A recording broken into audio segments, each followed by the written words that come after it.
好了啊，那么我们继续来说我们的这个文件管理的一些操作。那么刚才呢，我们说到了对于文件和目录的一些操作。那么下边呢，我们再来看配置文件的管理。这个呢，其实跟我们平时工作是息息相关的啊。注意，跟我们的工作是息息相关的。首先我们的配置有两个。首先呢，第一个当前的路由器配置。我们叫做当前路由器配置，就是正在运行的配置是什么？你要想查看它，叫做 display current config。所以说，我们正在运行的配置叫做 current config， 正在运行的叫做 current config。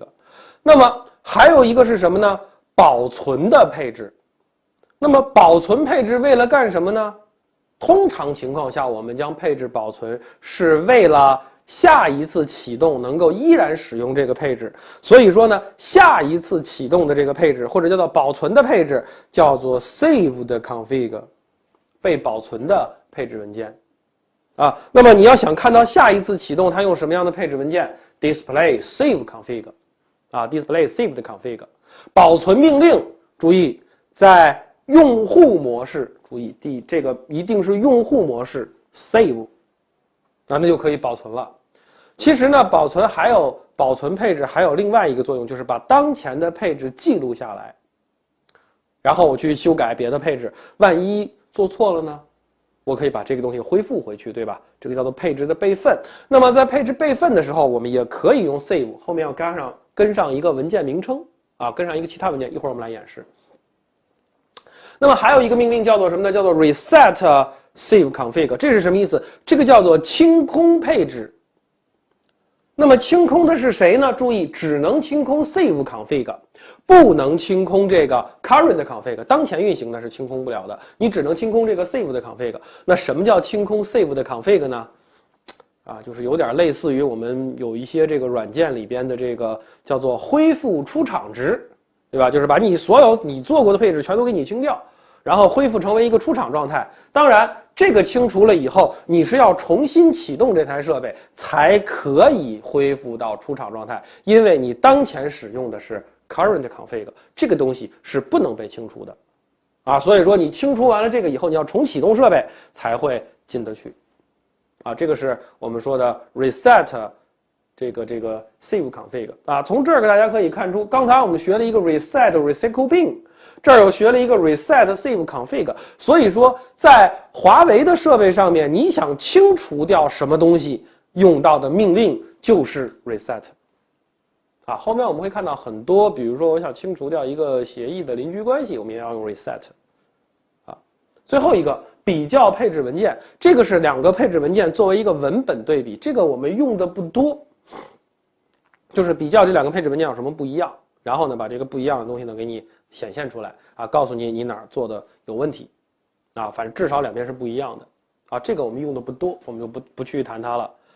那么下面我们来看一下我们的这个配置命令我们的这个配置的东西。好还以这个路由器为例那么首先display这个dir 这个时候呢，我们可以看到 Flash 里边是没有什么东西的。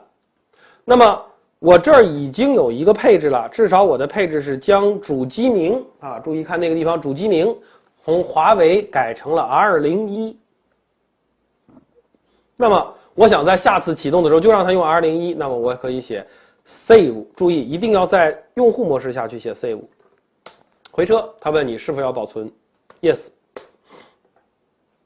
他会帮你保存，保存完了以后 R01 就在这儿了。那么它保存到哪儿了呢？肯定是 Flash 里面。注意看这儿有一个 vrp config.zip， 有一个 private data， 这两个是新加的这两个是新增加的文件，这两个加起来就是这个华为的这个启动配置。其实主要是这个vrp config.zip 这个文件，它是一个加密，就是压缩的方式保存起来的。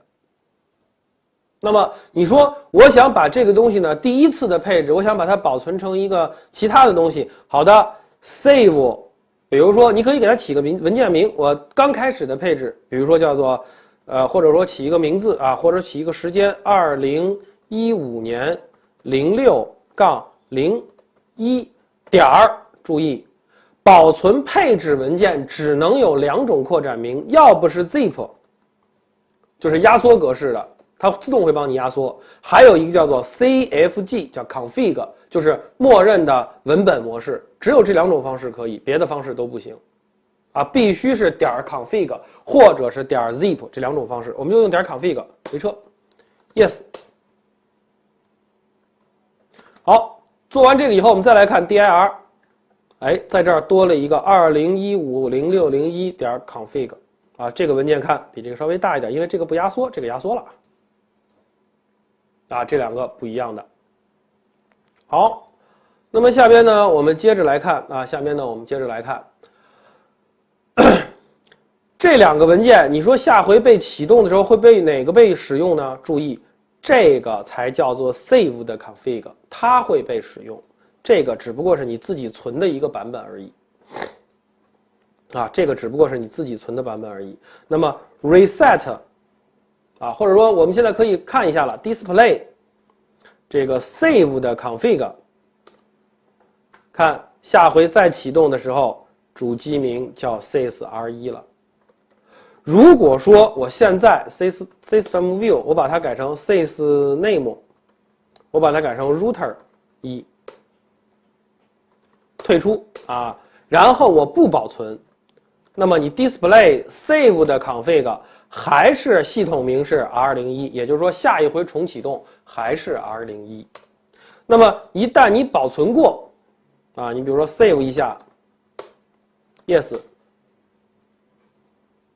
你再 display save 的 config， 那么再启动就变成 router1 了。好，这个是我们所说到的这个 display 的 current 和 save config 以及配置。那么如果我要想把这个东西清掉怎么办呢？我下次启动的时候恢复出厂值 reset save 的 config， 回车，他问你是否继续 yes， 好，清掉了。那你再 display save configuration， 然后告诉你这儿没有东西，就是说下回启动没有配置，没有配置的就按出厂默认进行。我们来看一下 dir， 说这儿其实有，但是这个东西看它是120个字节，非常少它其实会告诉你就说没有了，你这儿存的这个东西根本没用，这个只是你自己做的一个备份。好，这个是我们所说到的配置文件的管理你可以把它配置备份一下。那么事实上备份完了以后，备份了你的配置文件以后，我们并不希望说这个东西一直就留在这个设备上，万一这个设备坏了怎么办？或者说呢，我们有的时候在管理上，在网络的管理上是有要求的，我们要求呢，你每隔一段时间将这个设备的配置呢备份一下。那么备份完了以后，你肯定不能总在设备上待着，那怎么办？要把它传出来。或者说呢，我要往里边去传一些配置文件或者传一些其他东西，那怎么办？要用到2个东西我们之前谈到过的，一个叫做 FTP 协议，一个叫做 TFTP 协议。这2个协议都可以用来传递我们的文件和路由器去进行文件传递。那么在我们的实验过程中呢，大家可以就是自己在 PC 上搭出来一个这个 FTP 或者是 TFTP 的这个服务端。你也可以去有客户端 ，FTP 和 TFTP 的服务端和客户端呢，这个使用起来还是非常方便的，也有很多的方便的软件可以让你的 Windows 来完成这样的一个操作。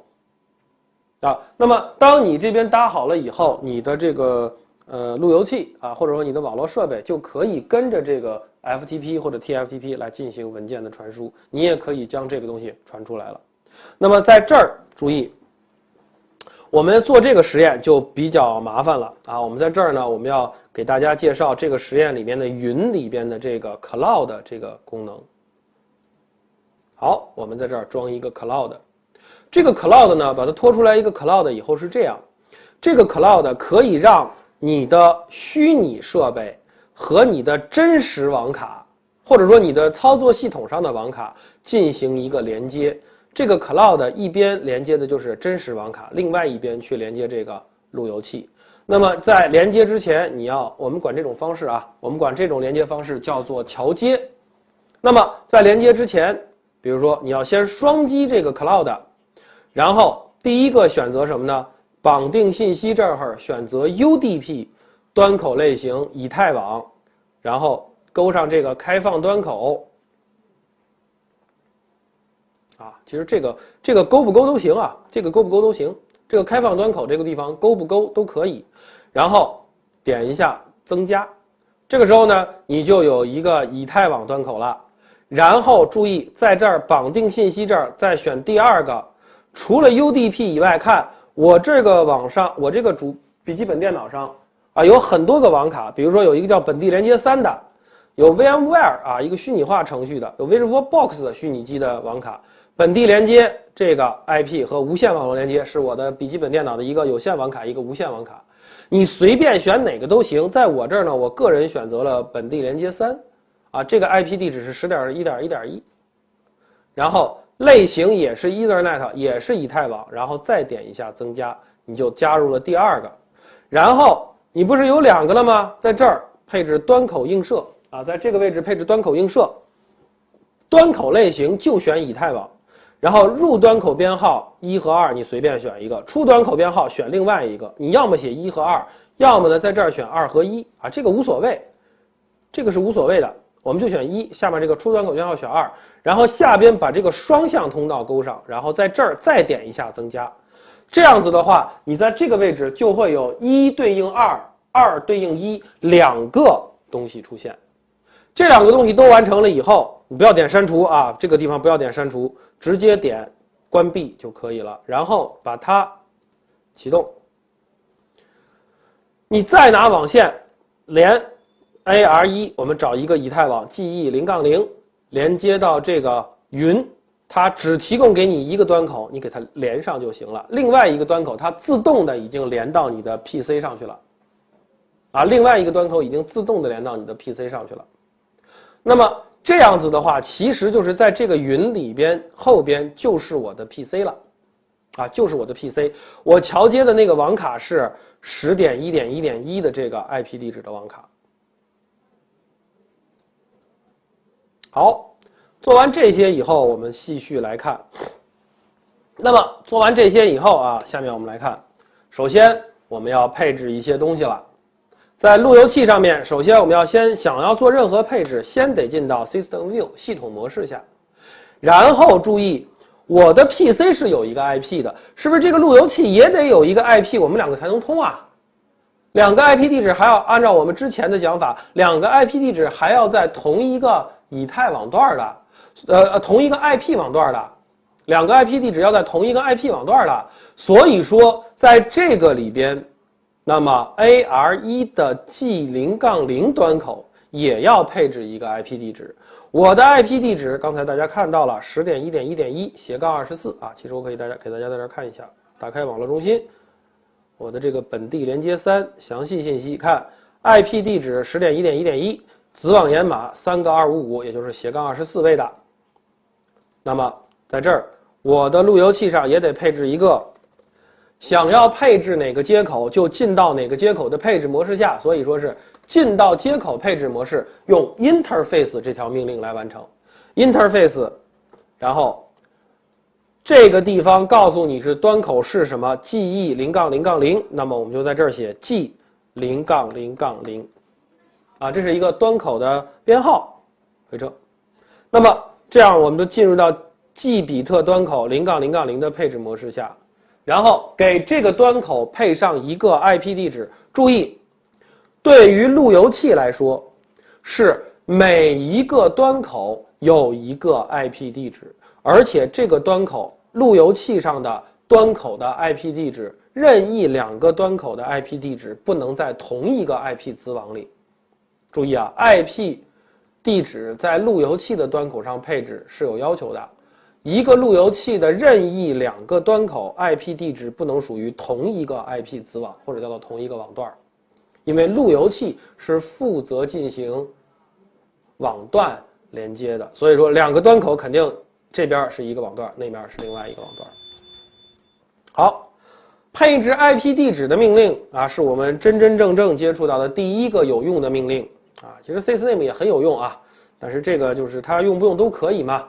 而 IP 地址是必须要用的。那么这条命令是在接口模式下，你给哪个接口配置，你就在哪个接口下进去。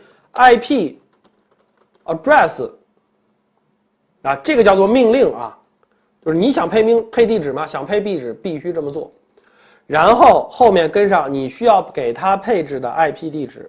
我的 PC 已经是 10.1.1.1 了，它必须配置一个什么呢？ 10.1.1.2 这个 IP 地址。